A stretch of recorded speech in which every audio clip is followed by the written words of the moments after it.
ng kwa yun. Ay kako yung motor kako ni kuya mo inalabas mo dyan kako pagkuhan. Ay di yung panigarli mo pang ino mo makukuha mo na. Ay, oo. Ay hindi.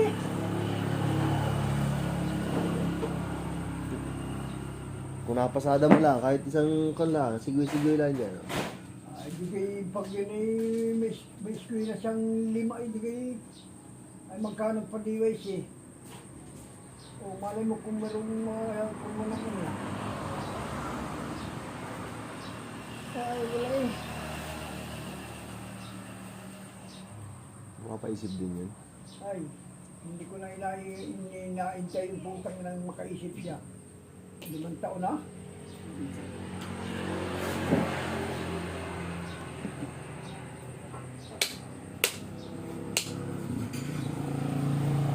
Sabi ko tayo ng yugan wala, talukan.